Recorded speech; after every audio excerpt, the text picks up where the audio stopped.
Assalamualaikum Ibu. Maaf Bu, boleh saya mengganggu waktunya Bu? Waalaikumsalam warahmatullahi wabarakatuh. Silakan masuk Bu Pita. Ya, terima kasih Silakan. Bu. Iya, silakan duduk. Boleh. Ya, boleh dong, jelas. Kalau boleh saya tahu, apa yang akan Ibu bicarakan ya? Ini loh Bu, saya ini ingin berbincang-bincang sedikit sama Ibu karena ada sedikit masalah yang saya alami di sekolah. Begini loh Bu. Saya kan ini Bu, baru pindah ke sekolah baru. Tepatnya belum 1 bulan saya pindah ke sekolah baru. Jadi kebetulan saya mengajar di kelas 4. Dan di kelas 4 ini memang sekarang masih masa penyesuaian dengan siswa ya Bu. Jadi adalah salah satu siswa yang menurut saya itu agak mengganggu dalam proses belajar mengajar. Jadi gimana ya, anaknya yang pertama dia suka mengganggu teman, kemudian yang kedua bisa dibilang anak-anaknya itu mut-mutan. Jadi kalau lagi hatinya senang, ya moodnya baik, kalau enggak moodnya ya menurun juga, termasuk juga dalam belajarnya. Tapi masalahnya hampir setiap hari moodnya ini jelek Bu. Jadi dia setiap harinya itu selalu cemberut, jarang tersenyum anaknya. Jadi saya memang satu ini agak gimana ya, agak kewalahan juga Bu itu. Iya. Terima kasih Ibu sudah menceritakan ini apa yang dirasakan. Jadi tujuan Ibu ke sini itu ingin mencari solusi terbaik bagaimana ya untuk menghadapi siswa tersebut. Sudah gitu, Ibu sudah lama itu mutasi ke sekolah yang baru, Bu? Belum 1 bulan Bu. Hampir 1 bulan, tapi belum 1 bulan. Belum 1 bulan ya? Berarti belum hampir ya? Berarti belum begitu kali mengenal gimana karakter siswanya, udah gitu beradaptasi ini ya, beradaptasi awal ya dengan lingkungan baru, teman baru, siswa baru kan gitu ya. Oh iya. Nah, selama ini yang menjadi kesulitan Ibu dalam menghadapi siswa tersebut apa ya, Bu? Yang menjadi kesulitan saya karena itu loh, mood-nya ini. Jadi dia kalau memang kan dia selalu cemberut itu Bu. Pada hampir setiap hari mood-nya itu tidak baik. Jadi kalau dia mood-nya tidak baik, dia itu juga imbasnya ke temannya. Dia suka marah ke temannya. Jadi sedikit-sedikit marah. Jadi motivasi belajarnya juga kurang jadinya. Sehingga apa ya Bu, mengganggu lah dalam proses belajar mengajar ini. Itu yang menjadi kesulitan bagi saya. Jadi karena mood-nya kadang baik, kadang enggak, sehingga dalam pembelajaran pun kalau misalnya dengan satu siswa tersebut kita fokusnya habis waktunya hanya untuk mengurus satu siswa tersebut kan gitu ya, yang lainnya terlantar kan gitu ya Bu ya.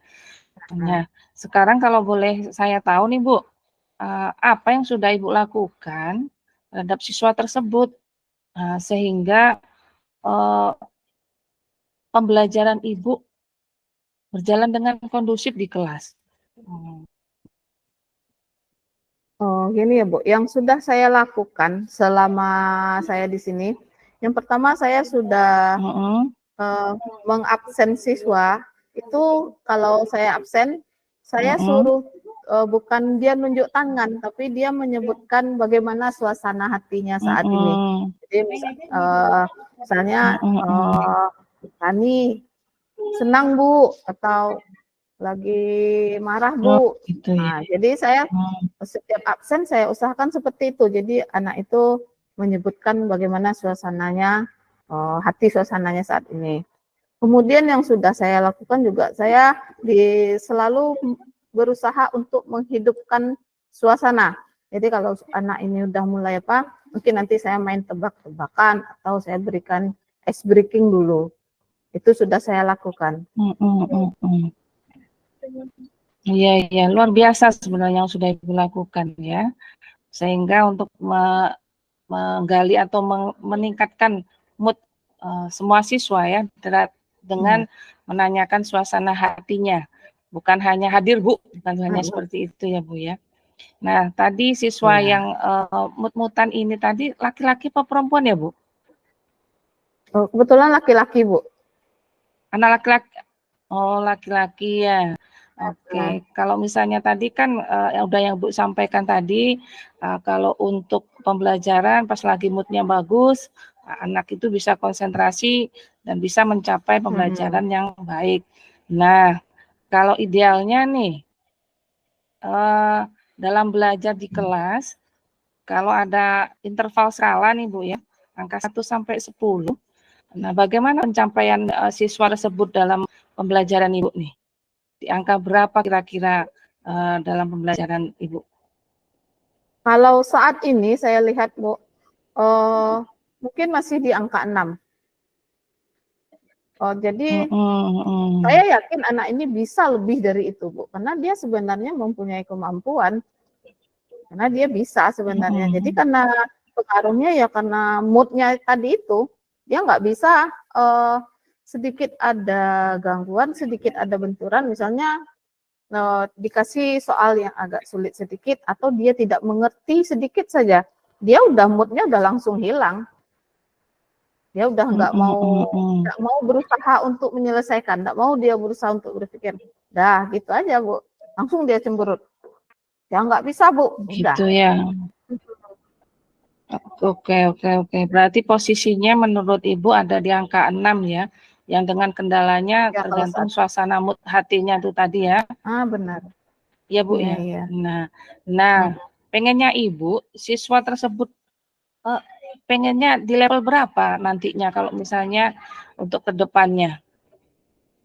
Pengennya saya mungkin di 8 atau 9. Karena saya yakin anak ini bisa. Bahkan mungkin bisa lebih dari itu. Iya. Jadi dengan pertemuan kita kali ini ya Bu ya, mudah-mudahan kita sama-sama bisa mencari solusi untuk mencari kendala, mencari sehingga tercapai angka yang Ibu inginkan. Nah, sekarang apa yang akan Ibu lakukan untuk mencapai tujuan pembelajaran Ibu kondusif di dalam kelas? Rencana apa yang akan Ibu lakukan? Kalau rencana yang akan saya lakukan, yang pertama ya seperti mengabsen siswa, kemudian menghidupkan suasana, itu akan terus saya laksanakan. Kemudian yang kedua, saya rencana akan melakukan kolaborasi dengan orang tuanya. Mungkin nanti melalui paguyuban kelas saya ingin lebih mengenal lagi bagaimana dia di rumah, bagaimana latar belakang keluarganya. Karena memang karena saya baru di sini, saya belum mengenal gimana dia di rumah, bagaimana keluarganya, saya juga belum tahu. Cuman dengan guru lain, saya juga udah tanya gimana anak ini kalau dengan guru lain belajar. Ya sama saja jawabannya. Ya, jadi dalam belajar, kalau sudah tidak ganggu temannya saja Bu, itu udah alhamdulillah katanya. Jadi mungkin ke depannya kolaborasi dengan orang tuanya mungkin akan saya lakukan lagi. Iya, terus dengan rencana Ibu itu tadi, ya untuk mengundang orang tua sebagai parenting atau dewan siswa. Nah, strateginya seperti apa itu, Bu? Kalau strategi mungkin ya yang tadi Bu, saya akan melakukan kolaborasi dengan orang tuanya. Mungkin nanti bisa jadi juga saya akan membuat buku semacam buku penghubung lah dengan orang tua. Mungkin kalau ada masalah anak di sekolah nanti disampaikan melalui buku penghubung atau anak ada tugas. Karena memang anak ini juga dalam membuat tugas di rumah jarang, Bu. Sering dia tidak mengerjakan itu. Jadi strateginya mungkin Iya, yaitu kolaborasi mungkin dengan WA pribadi, pendekatan secara personil, kemudian nanti mungkin bisa ditambahkan dengan mengadakan buku penghubung dengan orang tua. Luar biasa ya, rencana Ibu yang akan Ibu lakukan sudah terstruktur, sudah terinci untuk kedepannya. Nah, dari rencana tersebut kira-kira kapan akan dilakukan rencana aksi Ibu itu? Kalau kapannya mungkin kalau dengan orang tua secepatnya ya Bu, karena memang ada rencana saya akan memanggil atau mengumpulkan paguyuban kelas. Ini berhubung karena memang anak ini mau ujian juga, karena rencana ujian karena di sini baru pertama kali menggunakan Google Form, jadi saya juga akan sekalian mensosialisasikan itu kepada orang tuanya. Jadi rencana akan mengundang paguyuban kelasnya dalam waktu dekat ini. Iya, iya. Terus kira-kira yang akan membantu Ibu untuk melakukan rencana tersebut siapa mungkin, Bu? Kalau boleh saya tahu. Mungkin dalam rencana yang akan saya lakukan, saya akan melakukan kolaborasi pertama dengan kepala sekolah, minta izin dengan kepala sekolah, kemudian dengan teman sejawat tentunya, itu mungkin yang akan membantu dalam rencana aksi saya ini. Iya, iya, iya. Mudah-mudahan apa yang sudah Ibu rencanakan dan akan dilakukan secepatnya bisa mencapai tujuan dalam pembelajaran Ibu yang kondusif di dalam kelas sehingga anak semuanya merasa nyaman ya Bu ya. Nah, nanti saya tunggu cerita dari Ibu untuk kapan-kapan ke ruangan saya lagi untuk tindak lanjutnya setelah Ibu melakukan aksi nyata Ibu dengan rencana yang luar biasa tersebut. Tentu Bu. Insya Allah mudah-mudahan apa yang sudah direncanakan ini dapat terlaksana dengan baik dan hasilnya sesuai dengan yang kita harapkan. Amin, amin ya rabbal alamin.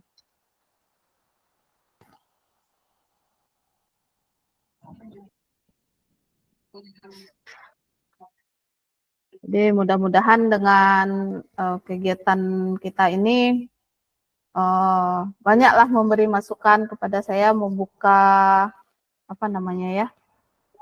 membuka jalan keluar dalam masalah ini. Mudah-mudahan semua bisa terrealisasi dengan baik.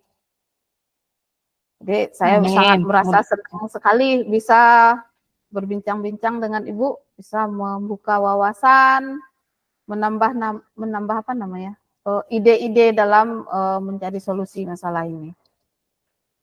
Sama-sama Ibu, semoga tercapai tujuannya ke depannya dan saya tunggu cerita selanjutnya. Yalah, terima kasih banyak ya Bu sudah mengganggu waktu Ibu, sudah mau mendengarkan keluh kesah saya tentang masalah saya. Ya, alhamdulillah dengan berbicara dengan Ibu sudah hati ini udah plong, sudah mendapat pencerahanmu. Mudah-mudahan semua bisa dilaksana dengan baik. Alhamdulillah. Sama-sama Ibu. Terima kasih. Kalau Jangan sungkan-sungkan juga ke ruangan saya. Iya, tentunya Bu. Jadi kalau ada masalah nanti saya pasti akan cari Ibu lagi. Kalau gitu terima kasih banyak sekali lagi Bu. Saya permisi. Assalamualaikum warahmatullahi wabarakatuh. Waalaikumsalam warahmatullahi wabarakatuh. Hati-hati ya Bu Pita. Iya, terima kasih Bu. Oke Bu. Oke, kita lanjut sesi. Bismillah. Mulai lagi Bu. Ini saya ke ruangan Ibu ya, cacanya. Iya, silakan Bu. Iya. Tok, tok, tok. Assalamualaikum. Waalaikumsalam. Silakan masuk Bu. Terima kasih Bu Pita. Silakan duduk, Apa Bu. boleh nih? Oh iya, terima kasih juga. Maaf mengganggu waktunya sedikit sebentar, apa boleh? Lama mungkin ya Bu, karena pengen cerita ya saya nih. Boleh, saya punya banyak waktu untuk Ibu. Gimana kabarnya Bu? Sehat Bu? Alhamdulillah sehat Bu Pita. Udah makan belum Bu? Alhamdulillah sudah Bu. Iya, Alhamdulillah. tadi bawa bekal tadi. Iya. Bu Pita Oh udah iya iya makan iya. belum? Alhamdulillah udah juga Bu. Baru selesai makan. Iya, iya, iya. Gimana Bu? Kita langsung aja ke sesi tanya jawab kita Bu. Boleh. Ini loh Bu Pita, Jadi, oh ya Bu. saya tuh kok kepikiran nih untuk saya kan CGP nih angkatan 9 nih. Udah gitu nanti di pendampingan individu 4 itu kan PP masuk kelas tuh untuk melihat Iya, iya. kita praktek mengajar.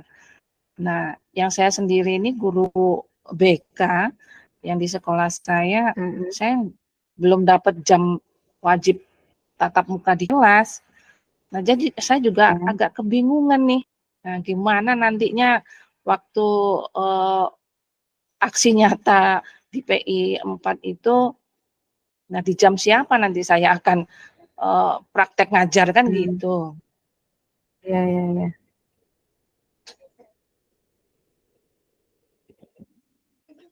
Oh, jadi Ibu punya masalah dengan tidak ada waktu jam masuk kelas ya Bu? Iya, benar Bu. Jadi maaf nih sebelumnya nih Bu. Jadi sebelum ini kira-kira apa yang Ibu ingin capai dari sesi coaching kita hari ini Bu? Ya, saya pengennya ada pencerahan lah dengan saya bercerita ke Bu Pita bagaimana nanti saya bisa mengusulkan kan gitu dengan pihak sekolah itu biar saya di PI 4 itu seperti teman-teman CGP yang lain lah bisa praktek di dalam kelas. Nah, seperti itu. Iya, iya, iya. Jadi menurut Ibu kesulitan apa saja yang Ibu temui nanti nih sebelum PI 4 ini Bu? Ya, yang pertama jelas kalau tidak masuk kelas tuh kita tidak punya jam wajib. Udah gitu kita tidak begitu kali mengenal siswa, ya. Sudah gitu apa yang kita dapatkan selama di pelatihan pun juga kurang bisa pas diterapkan juga karena kan berkaitan dengan semuanya dengan murid tuh. Jadi materi-materi saya pun juga hanya lewat apa ya pesan mungkin di pas jadi pembina upacara, mungkin pas ya saat pesan-pesan seperti itu aja, tidak secara gamblang disampaikan di dalam kelas kan gitu. Sehingga layanan saya pun kurang tercapai secara maksimal. Nah, seperti itu, Bu. Iya, iya benar. Jadi bagaimana kira-kira cara Ibu untuk mengatasi masalah ini, Bu? Ya, kemarin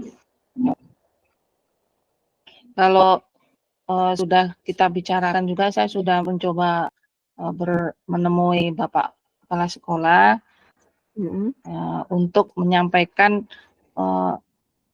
awalnya memang karena CGP ini ya Bu ya, untuk PI 4 itu harus masuk kelas Pak PP-nya kan seperti itu.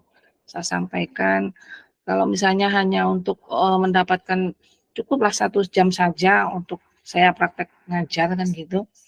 Tapi kalau misalnya kalau tidak punya jam sendiri, nah itu juga berbeda rasa juga dengan teman kan gitu. Kalau misalnya teman hanya diminta jamnya dan beliau pun juga harusnya menyampaikan materi, harus target materinya selesai misalnya terpakai dengan jam kita kan, jam BK kan. Akhirnya Bapak mempertimbangkan, kebetulan di sekolah saya sudah ada proyek P5, profil pelajar Pancasila. Di situ akan dimasukkan jam BK 1 jam. Seperti itu. Nah, nanti solusinya akan dibicarakan dengan wakil kurikulum juga, dan nanti akan direalisasikannya mudah-mudahan di Januari, karena kan PI 4 di Februari ya Bu ya, kalau nggak ya rencana nggak salah jadwal. Iya. Nah, karena seperti itu Bu. ya. Karena memang ya Bu, kalau kita tidak masuk kelas, tentu kita nggak mengenal gimana karakter siswa. Sementara biasanya yang dikenal itu kalau BK itu hanya murid-murid yang bermasalah yang Ibu temui ya. Iya, kita Masuk ke hanya ruang dapat BK. operan. Masuk Iya, ke ruang BK. murid yang bermasalah. Dari yang dari wali kelas, dari guru mata pelajaran, dioper. Sehingga sebenarnya kan bukan seperti itu kan gitu. Sebenarnya semua harus kita layanin. Berapa siswa asuh kita, seharusnya kita bisa maksimal 1 orang mendapat layanan dari BK itu kan, bukan hanya bermasalah saja, tapi kadang persepsi anak-anak pun, jadi guru BK itu yang masuk ke ruang BK itu anak yang bermasalah saja kan gitu. Sebenarnya bukan seperti itu. Pokoknya kalau udah ruang BK berarti ruang horor ya, berarti anak-anak bermasalah masuklah ke sana. Iya. Ruang angker menurut mereka. Iya. Udah gitu masuk ke ruang BK. Apa namanya? Iya, masuk ruang BK, udah gitu panggilan orang tua lagi. Nah, benar. hal-hal yang seperti itu. Apalagi anak-anak yang baru dari SD, mereka pun belum begitu kali mengenal BK itu bagaimana. Setidaknya 1 jam itu memang harus masuk kelas, sehingga anak yang dari SD jadi anak kelas 7 di sini pun mengenal apa sih itu BK kan, seperti itu. Iya. Ya sama Bu, sama semasa saya sekolah juga BK itu nggak tahu, pokoknya BK itu ruang masalah gitu aja. Pokoknya ada masalah ke ruang BK, berarti itu masalahnya udah tinggi kalau udah ke ruang BK itu. Sampai BK itu dibilang Bu kasus itu loh, Bu kasus, bukan namanya iya, lagi. benar. Dari Bu BK, Bu kasus tuh. Wah iya. Sehingga kalau misalnya guru BK lewat sudah pada kabur semuanya. Kita padahal mau minta tolong atau mau menyapa kan gitu. Karena udah takut. Nah, itu yang harus kita sedikit demi sedikit persepsi yang jadi polisi sekolah BK itu yang harus kita hilangkan. Sehingga BK itu bukan seperti itu. Kita teman, kita rekan. Nah, bisa posisinya seperti itu. Dengan anak-anak kan gitu. Nah, tadi Bu kan udah ini ya Bu ya, cara menghadapi situasinya tadi dengan udah meminta waktu, minta jam dengan kepala sekolah ya Bu. Kira-kira Bu, kalau dari rentangan 1 sampai 10, rentangan keberapa nih keberhasilan Ibu dalam pencapaian tujuan ini? Ya, 7,5 Bu. Kenapa 7,5? Karena saya guru BK pun juga udah digabungkan sebagai fasilitator P5 ini. Jadi sedikit banyak saya sudah mengenal karakter siswa yang kelas yang saya masukin seminggu sekali untuk P5. Tinggal kalau P5 ini kan materinya sudah terstruktur ya, sudah diatur sampai ke penilainya sudah. Jadi untuk materi yang BK sendiri pun agak sulit masuk, tapi sedikit kalau sudah pas selesai materi sedikit saya sisip-sisipkan juga materi dari BK kan gitu. Nah, alhamdulillah, kenapa bilang 7,5? Karena saya sudah masuk kelas kan gitu. Kecuali saya belum pernah masuk kelas, ya saya nggak berani untuk mematok seperti itu kan gitu.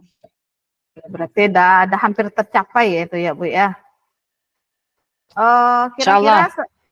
Kira-kira selain diskusi dengan kepala sekolah dan nanti akan disampaikan dengan wakil kurikulum, ada lagi enggak yang rencana yang Ibu lakukan?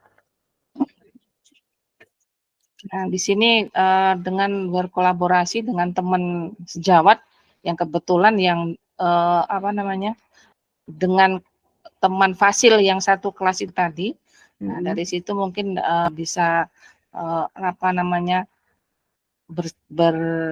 berkomunikasi ya, berkolaborasi bagaimana baiknya nanti kan gitu.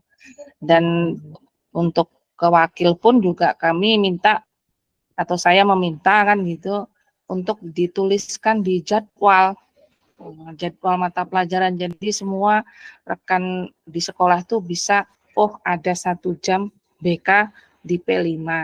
Jadi bukan masuk-masuk saja pakai P5, jadi jelas duduknya ini loh 1 jam di kelas A, nanti jam 3.4 di kelas B, atau jam 3 atau jam ke-4 atau jam ke-5 sampai di hari itu berapa kelas yang diasuh selesai dapat 1 jam semuanya untuk BK. Nah, itu mungkin Bu. Ya. Jadi sudah ada rencana aksi ya Bu. Kira-kira yang menjadi prioritas Ibu sekarang apa nih? Rencana aksi Ibu yang menjadi prioritas pertama sekarang?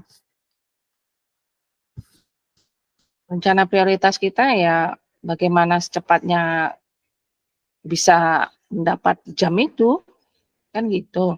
Tapi kan harus bersabar di semester 2 nanti, di Januari. Ini kan sebentar lagi ujian nih Bu ya. Jadi memang kita harus gencar mengingatkan untuk pihak-pihak petinggi sekolah kan gitu. Nanti jangan-jangan di Januari lupa jadwalnya. Nah, pontang-panting pula kita. Kebetulan yang di sini BK ada 2 yang lulus CGP kan gitu, sama nasibnya. Dan kalau misalnya untuk PI 4 ini kan memang ke kelas larinya, bukan layanan bimbingan kelompok, bukan konseling kelompok, tapi klasikal kan yang dilihat kan gitu. Berarti nanti ini materi BK ini masuknya kemana nih Bu? Ke jam ya, intrakurikuler, kokurikuler, kalau pro? Enggak, kokurikuler. Karena di sini ada layanan pemeliharaan, ada pengentasan, ada pencegahan. Kebetulan sekali ada P5 di situ. Nah, agak sinkron ke karakter juga larinya.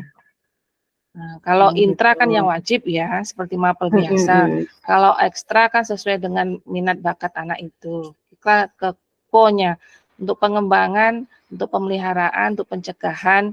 Nah, di situ kita BK ini lari materinya. Oh gitu. Nah, jadi dari yang Ibu sampaikan tadi rencana-rencananya itu langkah-langkah Ibu udah bagus sekali. Jadi rencana-rencana Ibu tuh kayaknya udah terstruktur. Mulai dari membicarakan dengan kepala sekolah, kemudian diskusi dengan waka, termasuk meminta jam tetap. Mudah-mudahan apa yang Ibu rencanakan itu bisa terlaksana dan terwujud secepatnya. Amin, amin. Mudah-mudahan Bu minta doanya juga. Iya. Nih, sekarang apa nih Bu komitmen Ibu terhadap rencana aksi yang sudah Ibu buat nih? Ya, komitmen saya dengan nantinya kita lolos nanti dikasih 1 jam itu sebenarnya bukan hanya untuk program CGP ini saja, tapi untuk berkelanjutan karena fase perkembangan siswa remaja itu luar biasa, apalagi dengan perkembangan zaman yang sekarang. Kalau tidak ada materi-materi pendamping seperti BK, anak pun kadang agak jauh karakternya. Nah, seperti itu. Mudah-mudahan kedepannya berlanjut untuk 1 jam ini, 1 jam saja untuk masuk ke kelas itu udah alhamdulillah luar biasa bagi kami guru BK. Ya. Mudah-mudahan terlaksana ya Bu. Ini dalam melakukan komitmen Ibu ini kira-kira Ibu mau berkolaborasi dengan siapa saja gitu Bu? Ya, kebetulan di sini ada 6 guru BK ya. Karena kami ya, ada 24 rombel. Sekitar 730 siswa, kami akan komitmen akan berkolaborasi dengan teman-teman BK yang lainnya Sehingga satu kata kita kalau dikasih jam BK ya kita siap untuk menyampaikan layanan materi kami sesuai dengan siswa asuh kami masing-masing. Seperti itu, dan juga akan tetap berkolaborasi dengan guru mata pelajaran, dengan wali kelas, dan dengan orang tua jelasnya, kan gitu. Ya, jadi berkolaborasi dengan semuanya ya Bu, semua pihak yang terlibat di sini ya. Betul. Nah, berarti dalam kegiatan coaching ini ya Bu ya, udah nampak ya gambarannya aksi apa yang akan Ibu lakukan ke depannya. Mudah-mudahan itu bisa terlaksana dengan baik, tidak ada hambatan, dan apa yang sesuai dengan rencana Ibu itu dapat terwujud dengan baik. Amin, terima kasih Bu Rita. Alhamdulillah nih, saya setelah ketemu sama Ibu, dapat bercerita, udah ada pencerahan, udah agak plong ya. Maksudnya kemarin saya mau cerita sama siapa lah ya. Ini masalah ini, kira-kira kalau sama-sama guru BK itu nanti nggak ada solusinya juga. Maksudnya sama-sama senasib kan gitu. Makanya dengan teman yang lain yang perjuangan ya. bisa masuk kelas gimana kan ya, senasib perjuangan kan gitu kalau sama-sama guru BK. Karena kita mau perjuangkan nasib untuk dapat jam kan gitu. Nah, iya benar. Alhamdulillah Ibu, terima kasih sudah mendengarkan curhatan dari saya. Sudah ada pencerahan seperti itu Ibu. Ya, saya juga terima kasih nih Bu. Jadi nanti kapan kita lihat ya Bu bagaimana tindak lanjut dari coaching ini. Mudah-mudahan bisa berhasil. Jadi kalau silakan nih Bu, kalau ada masalah-masalah lagi kita bisa cerita-cerita lagi. Itu juga kalau saya juga ada masalah nanti saya juga akan cerita-cerita ke Ibu biar dapat dapat pencerahan, bisa ada jalan keluarnya gitu. Ya Bu, aman. Nanti kalau misalnya saya sudah di semester 2, saya sudah dapat jam, saya ceritain gimana leganya saya. Luar biasa. Perjuangan loh Bu. Ya. Iya, ditunggu Bu cerita-cerita selanjutnya. Mudah-mudahan ada cerita yang membahagiakan lagi ya. Amin. Terima kasih Bu Pita sudah mengganggu waktunya, sudah mendengarkan saya. Lain waktu nanti saya akan kesini lagi dengan cerita yang lain. Jangan bosan ya Bu. Enggak, saya juga terima kasih. Jadi dengan Ibu cerita, ini nambah juga nih wawasan saya tentang guru BK. Sebelumnya nggak tahu nih guru BK ya, dalam pikiran ya gitu. BK itu ya menakutkan gitu. Nggak ada materinya gitu. Hanya menyelesaikan masalah. Iya. Ya udah Bu, kalau kayak gitu saya mohon pamit. Terima kasih. Assalamualaikum warahmatullahi wabarakatuh. Waalaikumsalam. Terima kasih kembali Bu. Hati-hati di jalan Bu. Iya Bu Gita.